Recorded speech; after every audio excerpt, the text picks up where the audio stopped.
दिल्ली में पानी के संकट को लेकर दिल्ली सरकार की याचिका पर सुप्रीम कोर्ट ने कहा है कि राज्यों के बीच यमुना जल के बंटवारे से जुड़ा मामला जटिल और संवेदनशील मुद्दा है। सुप्रीम कोर्ट के पास फॉर्मूला तय करने की कोई विशेषज्ञता नहीं है। सुप्रीम कोर्ट ने कहा कि पानी के बंटवारे का मामला अपर यमुना रिवर बोर्ड पर छोड़ दिया जाना चाहिए।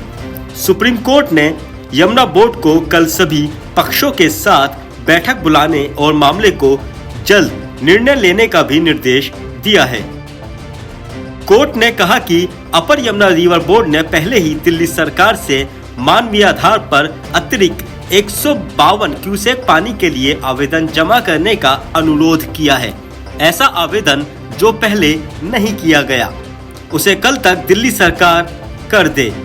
बोर्ड को आवेदन पर जल्द से जल्द निर्णय लेगा। यदि आवश्यक हो तो दिन प्रतिदिन बोर्ड बैठक बुला सकता है।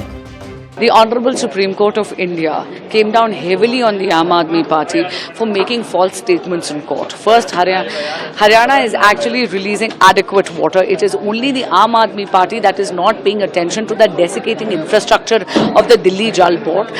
They have been in power in Delhi for now a decade, and they have not paid attention at all in fixing the pipelines or on improving the infrastructure. Second, it appears that the Aam Aadmi Party is in cahoots with the illegal tanker mafia that is operating in Delhi, and the Honorable Supreme Court of India even asked them what is it that they are doing on it. Today they returned empty-handed from the Honorable Supreme Court of India. In fact, Supreme Court said that the Aam Aadmi Party has once again suppressed the fact that they had already approached the Yamuna Jal Board, and therefore the Supreme Court asked them to go and agitate their petition before 5 o'clock today before the Yamuna Board. An entirely baseless allegation. The thing is, they are so busy in only coming before the media and holding press conferences that they are not doing any work on the ground. Recently in GK, there was a pipe leakage. On the 8th of June, I complained, and the Delhi Jal Board officers were kind enough to fix it by the 9th of June. Take action within 24 hours.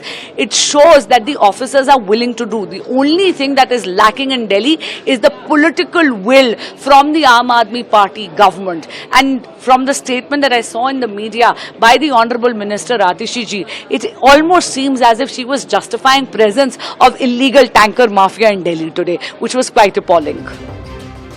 इससे पहले सर्वोच्च अदालत ने बुधवार को कड़ा रुख अपनाते हुए कहा था कि दिल्ली सरकार टैंकर माफिया के खिलाफ कोई एक्शन नहीं ले रही है।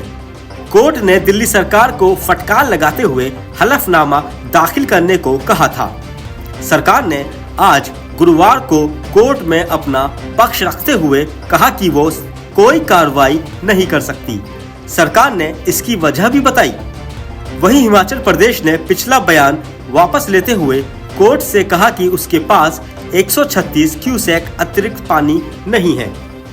दिल्ली में लगातार पानी की किल्लत झेल रहे दिल्ली वासी और टैंकर माफियाओं के खिलाफ बीजेपी लगातार अग्रसर है और लगातार आम आदमी पार्टी पर हमला भी बोल रही है। तो वहीं आम आदमी पार्टी ने साफ तौर पे कहा है कोर्ट के अंदर कि दिल्ली के अंदर जो टैंकर माफिया हैं वो हरियाणा से दिल्ली के अंदर आते हैं और हरियाणा का पानी दिल्ली में बेचते हैं, जिसकी सुनवाई आज सुप्रीम कोर्ट में होने वाली है। और सुप्रीम कोर्ट क्या फ़ैसला लेता है ये तो खैर देखने वाली बात होगी। लेकिन पानी के ऊपर दिल्ली के अंदर सियासत लगातार गर्म है और जिस तरह से दिल्ली के अंदर कई इलाकों की तस्वीरें सामने आ रही हैं वो कहीं ना कहीं चौंकाने वाली हैं और डराने वाली हैं, क्योंकि पानी को लेकर जिस तरह से मारामार चल रही है उससे दिल्ली वासी खासा परेशान है। कई इलाकों में पानी नहीं आ रहा है, कई इलाकों में पानी अगर आ भी रहा है तो वो गंदा आ रहा है और जिसका फ़ायदा पूरी तरीके से टैंकर माफिया या वो लोग उठा रहे हैं जो पानी की सप्लाई मोटे दामों पर करते हैं।